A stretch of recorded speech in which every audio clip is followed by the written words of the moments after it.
ಉಡುಪಿಯ ಹೃದಯ ಭಾಗದಲ್ಲಿರುವ ಶ್ರೀ ಭಗವಾನ್ ನಿತ್ಯಾನಂದ ಸ್ವಾಮಿ ಮಂದಿರ ಮಠದ ನವೀಕೃತ ಗರ್ಭಗೃಹ ಗುಡಿಯು ಜನವರಿ 15ರಂದು ಸಮರ್ಪಣೆಗೊಂಡಿತು.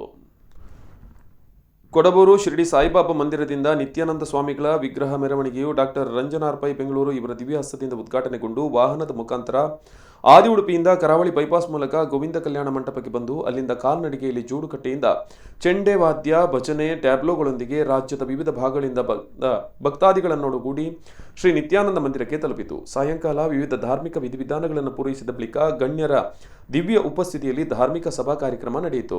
ಇಂದು ಬೆಳಗ್ಗೆ ಪರಮಪೂಜ್ಯ ಗುರುಶ್ರೇಷ್ಠ ಭಗವಾನ್ ನಿತ್ಯಾನಂದ ಮಹಾಸ್ವಾಮಿಗಳ ಬಿಂಬ ಪುನಃ ಪ್ರತಿಷ್ಠೆ, ಕಲಶಾಭಿಷೇಕ, ಪ್ರಸನ್ನ ಪೂಜೆ, ಮಹಾಪೂಜೆ, ಪಲ್ಲಪೂಜೆ ನಡೆದು ಮಧ್ಯಾಹ್ನ ಮಹಾ ಅನ್ನಸಂತರ್ಪಣೆ ನಡೆಯಿತು.